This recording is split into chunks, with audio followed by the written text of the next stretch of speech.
계속해서 타락해 가고 있습니다. 그런데 우리가 이제 세상에 속해서 살고 있기 때문에 그리스도인들이 하나님께서는 우리를 구원하시되 우리를 구원한 직후에 바로 천상으로 데려가지 아니하시고 여전히 타락해가는 이 세상 가운데 남겨두셨습니다.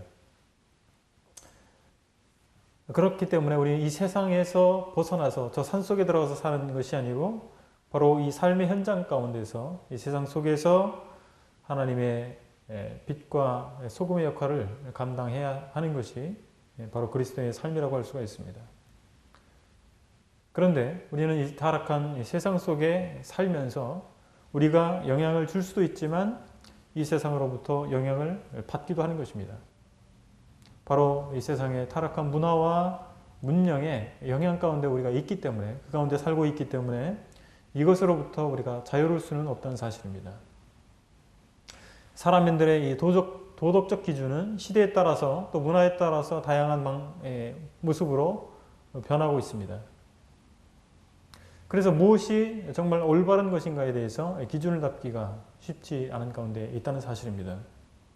그렇다면 우리는 어떤 도덕적 기준, 도덕률을 가지고 살 것인가? 이 부분에 대해서 우리가 함께 상고해 봐야 될 것이라고 생각이 되어집니다. 오늘 저는 그리스도인의 도덕률이라고 하는 제하에 고린도전서 5장 1절부터 6장 20절의 말씀을 함께 상고할까 합니다. 먼저 저와 함께 고린도전서 5장 1절과 2절을 함께 읽겠습니다. 고린도전서 5장 1절과 2절입니다. 너희 중에 심지어 음행이 있다 함을 들으니 그런 음행은 이방인 중에서도 없는 것이라. 누가 그 아버지의 아내를 취하였다 하는도다. 그리하고도 너희가 오히려 교만하여져서 어찌하여 통한이 여기지 아니하고 그 일 행한 자를 너희 중에서 쫓아내지 아니하였느냐. 먼저 우리가 생각해 볼 수 있는 것은 교회 가운데서 아까 말씀드린 것처럼 서두에 말씀드린 것처럼 세상의 타락한 문화의 영향을 받아서 성도라 일컫는 자가 그런 타락한 행위를 할 수 있다는 사실입니다. 고린도 교회에서는 바로 이런 문제가 생겼는데 이 부분에 대해서 적절한 조치를 교회가 취하지 아니했던 것 같습니다. 그럼 타락한 성도에 대해서 교회는 어떻게 해야 할 것이냐? 바로 이 타락한 성도와 교회의 치리에 대해서 먼저 생각해 보게 되는데 우리는 세상에 대한 교회의 영향력, 즉 기독교의 영향력이 날로 줄어들고 있다는 사실을 체감하고 있습니다. 그렇다면 세상에 대해서 교회의 영향력이 떨어지고 있는 이유는 무엇입니까? 그것은 바로 성도의 도덕적 타락 문제에 대해서 교회가 적절한 치리를 하지 않기 때문에 일어나는 현상이라고 생각이 되어집니다.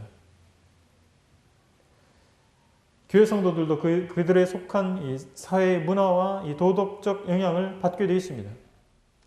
그래서 맹모 삼천주교가 있는 것 아니겠습니까? 맹자의 어머니가 맹자를 키우기 위해서 3번의 이사를 했다라고 하는 일화를 우리는 듣고 있는 것입니다. 성도가 어떻게 그런 죄를 지을 수 있을까라고 하는 도저히 성도는 그런 죄를 짓지는 않을 거야 라고 생각하는 그런 문제에 성도가 관여될 수가 있습니다. 고린도 교회의 구성원 중에 일부가 바로 구원받지 못한 사람들조차도 용납할 수 없는 죄를 범한 것입니다. 어떤 사람은 자기 아버지의 아내를 취했다고 합니다. 바로 이것은 아버지가 취한 아내, 아마도 그 아버지는 이미 먼저 고인이 됐고 그 아내가 미망인으로 나왔을 수 있습니다. 그래서 자기를 낳아준 어머니라기보다는 아버지의 후처를 이제 아들이 취한 이런 일들이 고린도 성도들 가운데서 있었던 것 같습니다. 이것은 당시에 로마법으로도 금지되었던 일입니다. 그래서 이 로마 사회에서도 용납할 수 없는 법적으로 금지되는 그런 범죄가 성도들 가운데서 일어났던 사실입니다. 성경에서도 이런 문제에 대해서 분명하게 다루고 있습니다. 그런 인물들이 몇 명 있습니다. 르우벤 같은 경우에 서모 비라와 동침하게 됐기 때문에 르우벤은 장자의 명분을 상실하게 됩니다. 또한 신명기 22장과 레위기 18장에 보면 아버지의 하체를 범하지 말라라고 분명하게 이 부분에 대해서 금하고 계신 것을 보게 됩니다. 압살롬 같은 경우에 다윗을 몰아내고 다윗의 후궁들과 동침했습니다. 자기가 이렇게 왕권을 쥐고 있는 사람이라고 하는 것을 보여주기 위해서 이런 부도덕한 패역한 일을 자행했던 것을 보게 됩니다. 압살롬의 종말이 어땠습니까? 비참한 종말을 맞이했던 것을 우리는 알고 있습니다. 빛과 소금의 역할은 무엇입니까? 그것은 말로 하는 것이 아닙니다. 우리는 하나님 말씀에 근거한 거룩해 보이는 그런 말을 할 수가 있습니다. 그런데 세상 사람들은 우리가 하는 말이 아니라 우리가 행하는 삶을 통해서 우리를 보게 되는 것입니다. 빛과 소금의 역할은 바로 우리의 말이 아니라 우리의 삶을 통해서 일어나야 된다는 사실입니다. 그런 성도가 어떻게 세상 사람들도 용납할 수 없는 그런 도덕적 범죄에 빠져들 수 있느냐? 그럴 수 없다는 사실을 생각해 볼 수가 있습니다. 그런데 이 부분에 대해서 고린도 교회에서 적절한 징계를 하지 않았다. 우리 성도들이 도덕적으로 타락해 있기 때문에 그런 현실 때문에 교회가 세상에 대해서 영향력을 미칠 수가 없는 것입니다. 그리고 또 하나는 아까 말씀드린 것처럼 교회가 이 부분에 대해서 적절한 조치를 취하지 않는다는 사실입니다. 왜 교회가 징계를 하는 것일까요? 고린도전서 6장 9절을 보게 되면 바로 형제가 형제와 더불어 고발할 뿐더러 믿지 아니하는 자들 앞에서 하느냐. 9절입니다. 죄송합니다. 6절을 읽었네요. 불의한 자가 하나님의 나라를 유업으로 받지 못할 줄을 알지 못하느냐. 바로 바울은 복음을 온전히 믿고 참된 신앙을 소유한 사람들이 올바른 삶을 살지 않는, 하나님 말씀에 합당한 삶을 살지 않는, 성령을 거스르는 삶을 살 수 없다는 사실을 말해주고 있는 것입니다. 야고보도 동일하게 행함이 없는 믿음은 그 믿음이 살아있다고 할 수 없다. 죽은 믿음이라고 말을 하고 있는 것입니다. 그래서 야고보와 바울이 동일하게 말하고 있는 것은 진정한 믿음이라고 하는 것은 바로 그 삶 가운데서 성령의 거룩한 인격적 열매가 맺힌다는 사실을 말씀해 주고 있는 것입니다. 그래서 거짓 신자가 어떤 교회 회중 가운데 들어와서 위장하고 있을 수 있습니다. 물론 자기가 위장하려고 하는 것이 아니라 스스로 착각한 가운데 있을 수가 있다는 사실입니다. 이런 부분에 대해서 우리가 그들의 삶의 열매를 주의 깊게 보면서 그들이 그 안에 성령을 모시고 있지 않다라고 하는 것들을 확인하는 것은 중요한 일이라고 생각되어집니다. 그래서 거짓 신자를 구분해내는 것이 또한 징계의 목적이라고 할 수가 있고, 또한 무엇이 있습니까? 5장 5절에 보게 되면 이런 자를 사탄에게 내어주었으니 이는 육신은 멸하고 영은 주 예수의 날에 구원을 받게 하려 함이라고 말씀해 주고 있습니다. 바로 타락한 성도가 사탄에게 내어주는 일, 곧 세상에 내어줌을 통해서 그 영이 회복되는 이것을 목적하고 있다는 사실을 말씀해 주고 있는 것입니다. 그들이 훈계를 받아서 더 이상 신성을 모독하지 않도록, 그들이 회중 가운데서 내침을 받아서 세상 가운데서 고독을 맛보고 이런 가운데서 자신을 돌이킬 수 있게 하는 방법이 바로 징계라고 하는 것을 생각해 보게 되는 것입니다. 바로 사탄에게 내어줬다는 것은 출교, 교제권 가운데서 내어치는 행위, 이것이라고 의미하는 것이라고 생각이 되어집니다. 육신은 멸하고, 바로 육신의 정욕의 힘과 인간적인 습성을 깨뜨리기 위해서 하나님께서 사용하시는 이 육체적인 고통이라고 우리는 또한 생각할 수가 있는 것입니다. 그래서 성도들이 받는 징계는 반드시 교제를 주님과의 원활한 교제, 정상적인 교제의 회복을 위한 것입니다. 그것을 목적한 것입니다. 영구적인 저주나 멸망을 의미하고 있지 않다는 사실입니다. 또한 세 번째로 징계를 하는 이유는, 목적은 교회를 거룩하게 유지하기 위함입니다. 여기 6절에 보면 적은 누룩이 온 덩어리에 퍼지는 것을 알지 못하느냐. 누룩에 대해서 말씀해 주고 있습니다. 누룩이라고 하는 것은 무엇입니까? 우리가 밀가루 반죽을 해서 반죽을 할 때 그 속에 누룩을 넣습니다. 그렇게 되면 어떻게 되죠? 적절한 온도 조건을 맞춰주면 누룩이, 이게 미생물이잖아요. 그래서 온 덩이에 누룩이 퍼지게 되면서 이제 발효가 되죠. 그러면 밀가루 반죽이 부풀어 오르게 되는 것입니다. 그래서 그걸 가지고 빵을 하게 되면 아주 부풀어 올라서 아주 부드러운 빵이 되는 것입니다. 바로 이런 것처럼 누룩이 작은 누룩 한 덩어리가 반죽에 더해졌을 뿐인데 결국에는 종국에 가서는 온 덩어리에 온통 누룩이 퍼져서 이 반죽이 부풀어 오른 것과 같습니다. 바로 죄가 교회 회중 가운데 들어오게 됐을 때 그것을 용납하게 되면 그것이 다 온덩이에 퍼져서 결국 온덩이가 교회 온 회중이 죄에 무감각해지는, 죄를 용납하게 되는 일이 벌어진다는 사실을 생각하게 되는 것입니다. 유대인들은 유월절 전야야, 유월절 전날 밤에 온 집안에 있는 누룩을 제거하라고 하는 명령을 받습니다. 이것은 바로 그들이 유월절을 지키는 또 하나의 규례인 것입니다. 그래서 이 식탁이라든지 찬장이라든지 이 구석구석을 다 찾아서 누룩을 제거한 가운데서 온 누룩이 제거됐다라고 외치도록 그들이 그런 규례가 있다는 사실입니다. 바로 그들은 이 유월절을 통해서 바로 그들이 하나님 앞에서 누룩을 온전히 제거한 그런 깨끗한 상태로 유월절을 맞아야 된다는 사실을 교훈해 주고 있는 것입니다. 근데 우리 주님께서 유월절 양이 되셨다고 7절에서 말씀하고 있습니다. 묵은 누룩을 내버리라. 우리 유월절 양 곧 그리스도께서 희생되셨느니라. 유월절에 한 마리 양이 이스라엘 백성을 위해서 희생당했던 것을 우리는 알고 있습니다.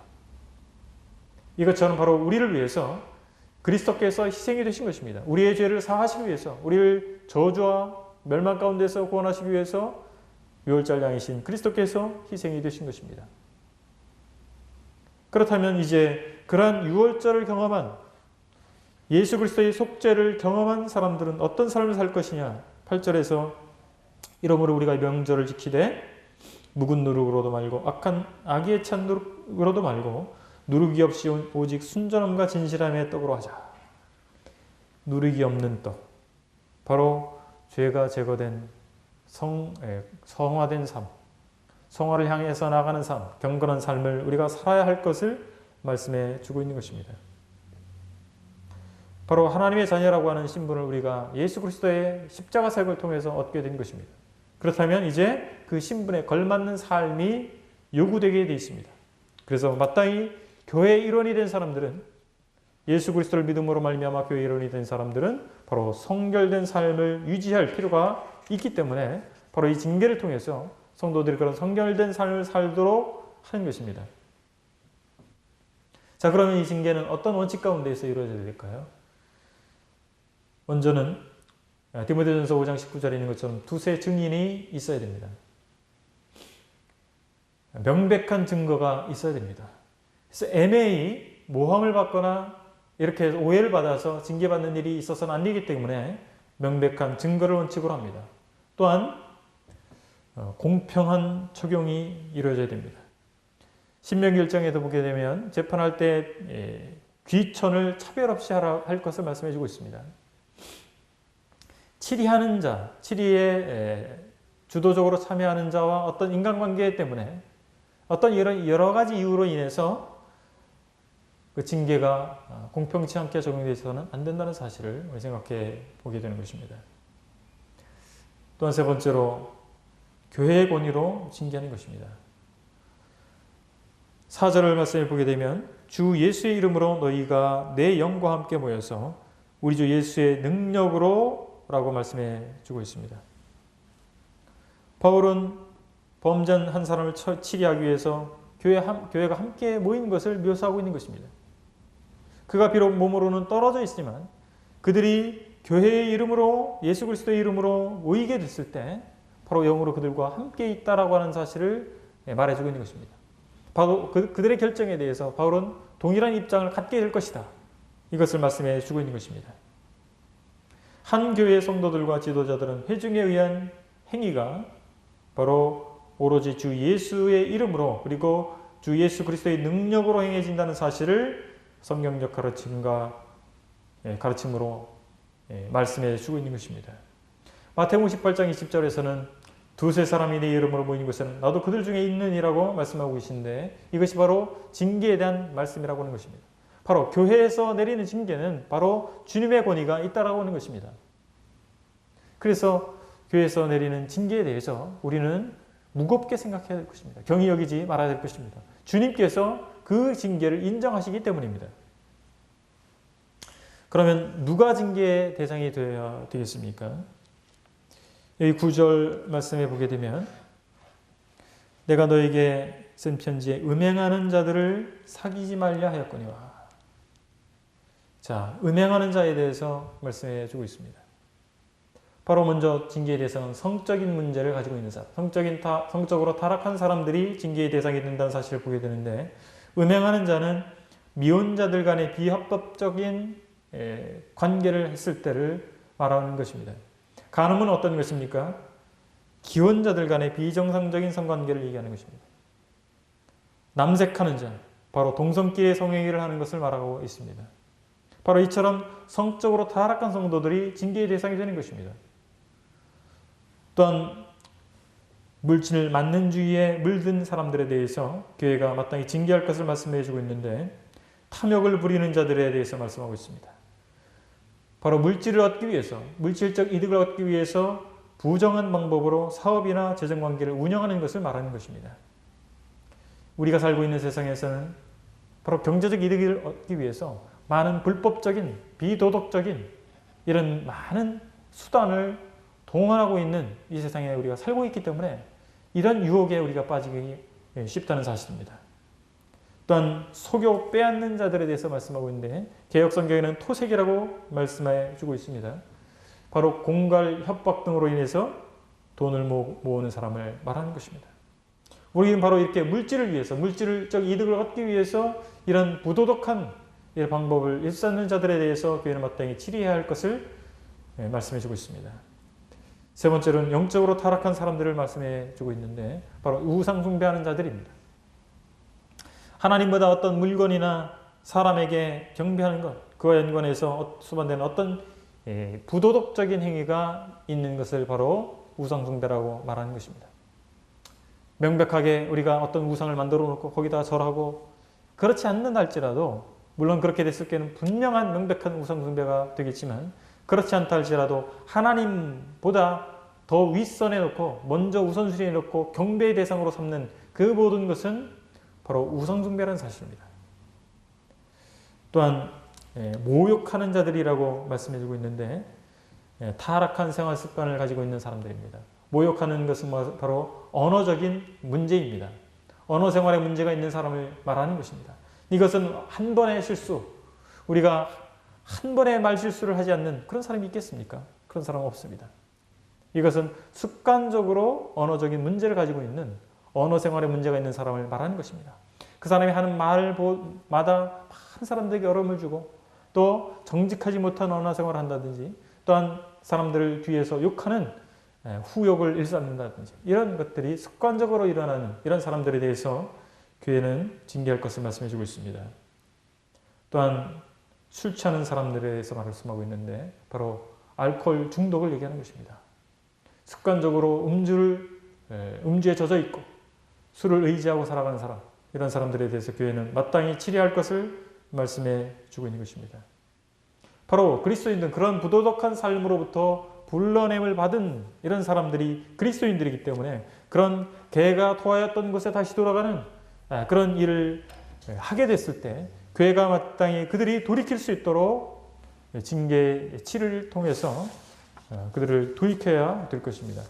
구체적으로 이제 징계를 어떻게 실행할 것인가에 대해서 생각해 보게 되면 10절에 보면 이 말은 이 세상에 음행하는 자들이나 탐하는 자들이나 속여 빼앗는 자들이나 우상 숭배하는 자들을 도무지 사귀지 말라 하는 것이 아니다. 우리는 불신자들과 관계를 완전히 단절한 가운데 살 수가 없습니다. 왜냐하면 정말 그리스도인들은 소수에 불과하기 때문에 그렇습니다. 그럼 직장 생활 하든지 아니면 어떤 아파트에서 살든지 어떤 공동체에서 살든지 우리는 다 그런 어떤 이 불신자들과 관계 가운데서 살게 되는 것입니다.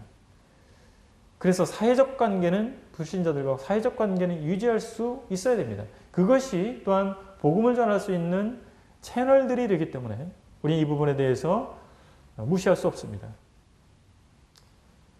그렇다면 불신자들과 이 사회적 관계는 어디까지 해야 될 것인가? 물론 이 부분에 대해서도 우리가 묵상이 필요하다, 상고할 필요가 있다 이런 생각을 갖게 됩니다. 그런데 문제는 이것입니다. 불신자들의 문제가 아니라 부도덕한 그리스도인들에 대해서 우리는 어떤 태도를 취할 것인가 라고 하는 것입니다. 부도덕한 그리스도인들에 대해서는 피차 교제할 수 없다. 이것이 고린도전서 5장에서 말씀해주고 있는 내용입니다. 함께 먹는 것은 무엇입니까? 함께 식사하는 것. 이것은 바로 강력한 교제의 행위인 것입니다. 우리가 정말 함께하기 싫은 사람, 이런 사람과 밥 먹는다고 생각해 보십시오. 그건 굉장히 어려운 일입니다. 정말 이 음식 맛을 느끼지 못하죠.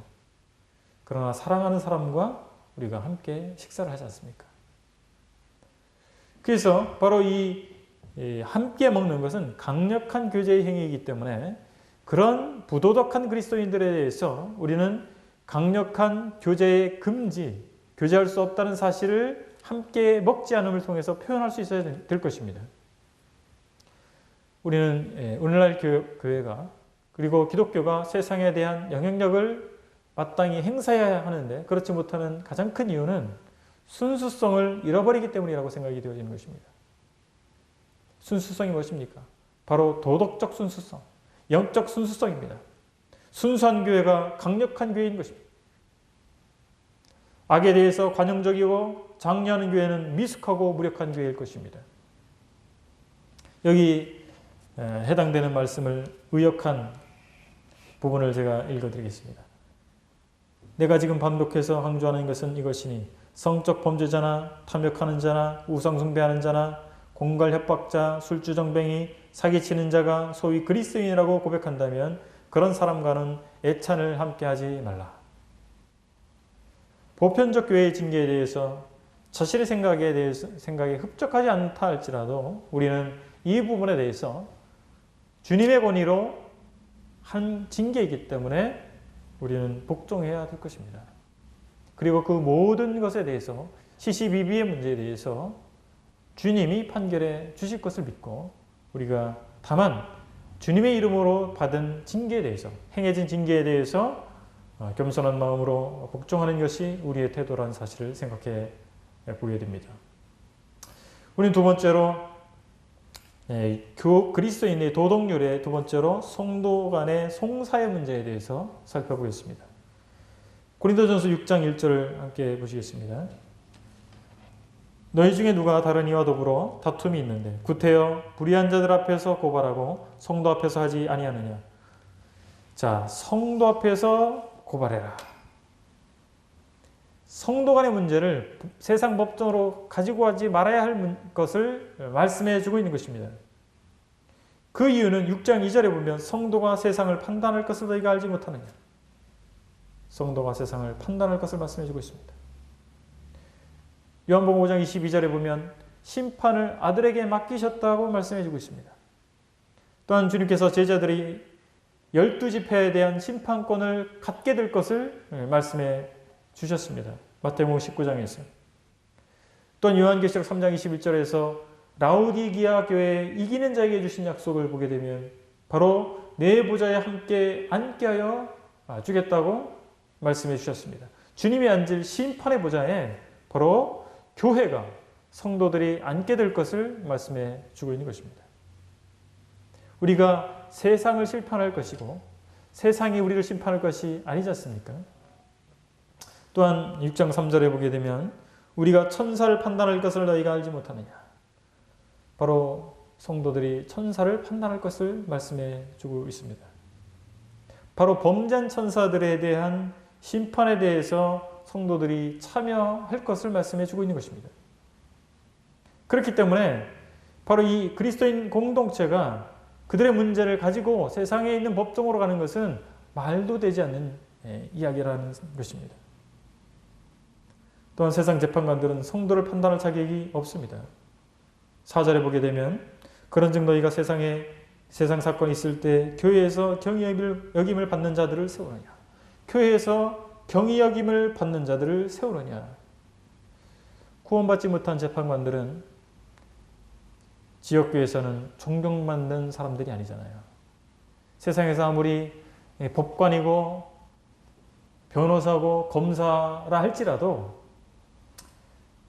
그들이 구원받지 못했다 할 것 같으면 아무것도 아닙니다. 지옥 갈 운명에 처한 불쌍한 죄인일 뿐이죠. 그래서 이런 세상의 권세를 가지고 있는 사람들에게 교회의 문제, 성도 간의 문제를 가지고 가는 것은 매우 어리석은 일입니다. 교회에서 경이여김을 받는, 교회에서 어떤 역할을 감당할 수 없는 사람들에게 이 교회의 문제를 어떻게 결정할 것인가, 무엇이 옳은가에 대해서 판단을 맡기는 일이기 때문에 문제가 있다는 사실입니다.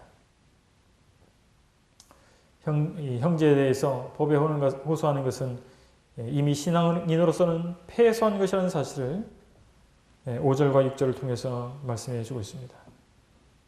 바로 신앙인으로서 패소하는 것, 그리고 바로 세상 법정의 형제 문제를 가지고 가는 것입니다. 이것은 시대를 초월해서 그리스도인이 마땅히 취해야 할 태도인 것입니다. 모름지기 잘못을 범하는 것보다 차라리 우리가 부당하게 대우받는 편이 낫지 않겠습니까? 내가 형제에게 사기를 당할 수도 있습니다. 그렇다 할지라도 차라리 내가 손해를 보고 마는 것이 낫지 않겠습니까? 그를 세상 법정에 고소해서 형제 간의 법정에 함께 서서 불신자들을 통해서 이 문제를 치리받는 것이 얼마나 부끄러운 일입니까? 하나님께서 그 문제를 다루시도록 우리는 또한 교회에서 그 문제를 치리하도록 하는 것이 옳은 것이죠. 우리는 세 번째로 6장 12절 이하에서 그리스도인의 윤리 문제를 살펴보기를 원합니다. 6장 12절을 함께 읽을까요?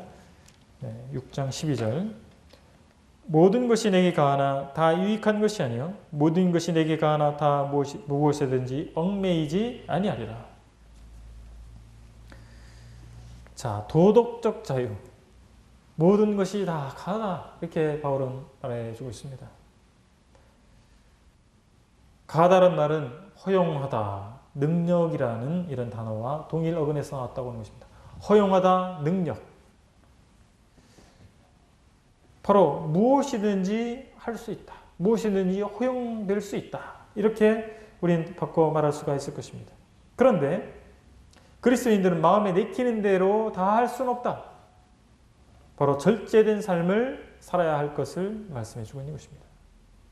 할 수 없는 것을 하지 않는 것은 내가 선택하는 문제가 아닙니다. 그러나 내가 할 수 있지만, 그럴 능력을 가지고 있지만, 허용되어 있지만 내가 하지 않는 것은 절제인 것입니다. 우리는 주일날 하게 되는 오락활동이라든지 또한 우리가 있는 복장이라든지 여러 가지 문제에 대해서 우리는 자유가 있습니다. 그런데 이 부분에 대해서 우리가 다 할 수 있을 것인가? 다 해도 되는 것인가? 라고 하는 부분이 우리가 생각해 봐야 될 문제라고 하는 것입니다. 우리는 어떤 경우에 자유함을 사용할 수 있고 또 사용치 말아야 될 것인가에 대해서 우리는 생각해 봐야 되죠. 우리는 자신과 남에게 해를 끼치는 자유를 누릴 수는 없습니다. 자제를 잃고 방종에 빠지게 되면 결국 우리가 그것을 통해서 우리의 자유를 빼앗기게 되는 것입니다.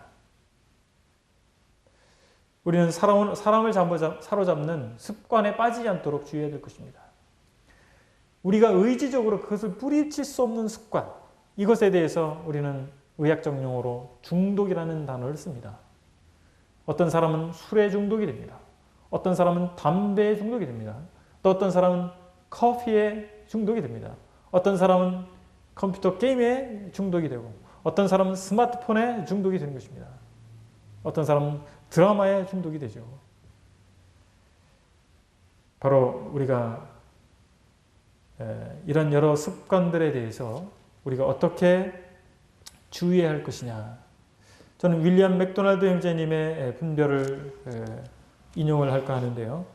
세 가지 원리에 대해서 이분이 말씀을 하셨습니다. 제1 원리를 보면 모든 것이 합법적일 수 있지만 다 유익하지 않다라고 하는 것입니다. 두 번째 원리는 어떤 일이 합법적인 것처럼 보이지만 실상은 그것에 종이 될 수도 있다는 것입니다. 세 번째 원리는 어떤 것은 성도들에게 완전히 합법적이지만 그 가치가 일시적인 것이 있을 수 있습니다.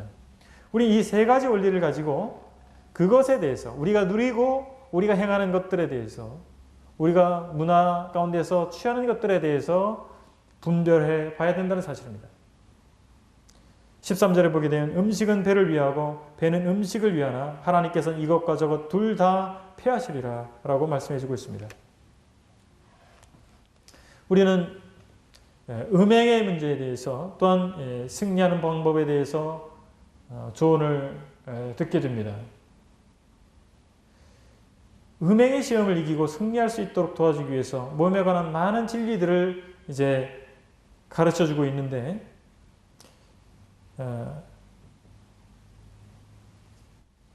13절 방금 읽은 말씀에 있는 것처럼 몸은 주님을 위해서 있고 주님은 몸을 위해서 있다라고 말씀해 주고 있습니다. 성경이 기록될 당시에 초대교회 당시에 바로 이 음행의 문제를 마치 타당한 것인 것처럼 큰 문제가 없는 것인 것처럼 여기는 사람들이 있었습니다. 그 사람들이 바로 영지주의였습니다. 음식이 무엇을 위해서 존재하는가?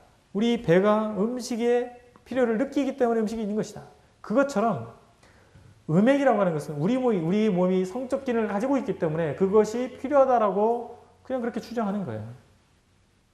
그래서 우리 영혼과 육체는 분리되어 있기 때문에 육체가 뭐 하는 것에 대해서 우리 영혼은 상관이 없다. 이렇게 이분법적으로 주장하는 사상이 있었기 때문에 바로 이런 말씀이 있는 것입니다. 이런 주장에 대해서 바울은 명백한 말씀으로 몸은 주리를 위해 있다. 주님께서는 몸을 위해 있다고 말씀해 주고 있는 것입니다. 바로 그래서 음행은 주를 위해 사용될 몸에 대해 죄를 짓는 것이다 라고 하는 사실을 말씀해 주고 있는 것입니다. 바로 몸은 음행을 위해 있는 것이 아니라 몸은 바로 우리 주님을 위해서 우리 몸이 있다라고 하는 것입니다. 주님께서 우리를 다시 살리실 것에 대해서 14절에서 말씀해 주고 있지 않습니까? 우리 육체는 멸망될 것이지만 우리 몸이 부활하기로 되어 있어서 결국 우리 몸은 영속적인 가치를 갖게 될 것이다. 바로 주님을 위해서 우리 몸이 영원히 사용될 것을 말씀해 주고 있는 것입니다. 또한 15절에서 우리 몸이 그리스도의 지체임을 말씀해 주고 있습니다. 우리 몸이 왜 순결을 지켜야 할 것인가? 우리 몸을 왜 정결하게 유지할 것인가에 대해서 그 필요성에 대해서 말씀해 주고 있는 것입니다. 또한 16절에서는 성적 관계에 대해서 성적 관계를 하는 것은 한 몸이 되는 것이다. 바로 성적 타락은 그리스도의 지체를 창녀의 지체로 만드는 것과 다름없는 행위인 것입니다. 우리는 성관계를 하는 그 대상자와 하나가 되는 것입니다. 그렇기 때문에 이 부분에 대해서 우리가 주의해야 될 것입니다. 믿는 자는 주님과 한 영이 된다는 사실을 17절에서 말씀해 주고 있습니다.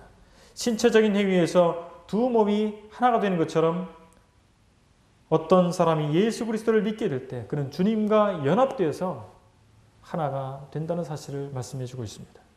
그래서 주님과 함께 연합한 자들은 그 같은 영적 결합을 파괴하는 주님과 영적 결합을 파괴하는 어떤 종류의 연합도 허락해서는 안 된다는 사실을 바울은 강조하고 있는 것입니다. 그럼 우리는 몸의 거룩을 위해서 구체적으로 어떤 실행을 해야 될까요? 18절에 보게 되면 음행을 피하라. 음행을 피하라고 말씀해 주고 있는데 피하라는 말은 피하는 것을 습관화하라 이렇게 말할 수가 있습니다. 요셉의 예를 보게 되면 어떻습니까? 보디발의 아내가 유혹하고 함께 동침하자고 요구하게 됐을 때 그 손을 뿌리치고 옷자락을 잡으니까 옷을 벗어 던지고 도망쳐 나왔잖아요. 바로 이것이 피하는 것입니다. 바로 다른 죄와 달리 성적인 범죄는 영적, 정신적, 도덕적인 면에서 상호간의 치명적인 상처와 고통을 초래하는 것입니다. 그래서 이 부분을 철저하게 우리는 피해야 할 것입니다. 그리고 19절, 20절에서는 뭐라고 말씀합니까? 너희 몸은 너희가 하나님께로부터 받은 바 너희 가운데 계신 성령의 전인 줄을 알지 못하느냐. 20절에 보면 값으로 산 것이 되었으니 그런즉 너희 몸으로 하나님께 영광을 돌리라. 하나님께 영광을 돌릴 것을 말씀해 줍니다. 우리 몸은 성령의 전입니다. 우리 몸은 우리 것이 아닙니다. 하나님을 위해 존재하는 것입니다. 그래서 이 몸을 통해서 하나님께서 영광받도록 하나님을 위해서 사용하고 그분께 내어드리는 것이 우리 모두의 책임인 것입니다. 음행을 피하고 우리 몸을 통해서 하나님께 영광을 돌리는 것입니다. 오늘 저는 그리스도인의 도덕률이라고 하는 제하에 우리가 어떤 도덕적 삶을, 어떤 태도를 가지고 살아야 할 것인가에 대해서 살펴봤습니다. 먼저 우리는 교회의 거룩성을 지키기 위해서 개인의 경건 생활과 견실한 징계가 필요하다는 사실을 우리는 생각해 봤습니다. 우리 스스로가 징계받을 짓을 하지 말아야죠. 그렇다면 무엇입니까? 우리가 경건한 삶을 훈련하고 정말 하나님 말씀 가운데에서 순종함을 통해서 우리 내부로부터 경건한 삶을 이루어가는 것입니다. 뿐만 아니라 우리가 우리 중에서 그런 죄의 유혹에 빠져서 타락한 성도가 생기게 됐을 때 교회는 마땅한 교회적 징계를 통해서 그들을 바로잡고 그들이 회복할 수 있도록 해야 될 것입니다. 또한 성도 간에 송사의 문제가 생기게 됐을 때 우리는 그것을 교회 안에 있는 질서를 따라서 해결해야 될 것입니다. 그것을 세상 법정에 가져가는 것은 합당한 태도가 아니죠. 바로 교회 안에 있는 이 질서에 따라서 형제들 간의 문제는 교회 안에서 주님의 이름으로 그 문제를 다뤄야 된다는 사실입니다. 또한 우리는 주님께서 우리에게 주신 성령의 전으로 주신 이 몸을 거룩한 도구로 사용해서 하나님께 영광을 돌려야 될 것입니다. 네, 이상으로 마치겠습니다.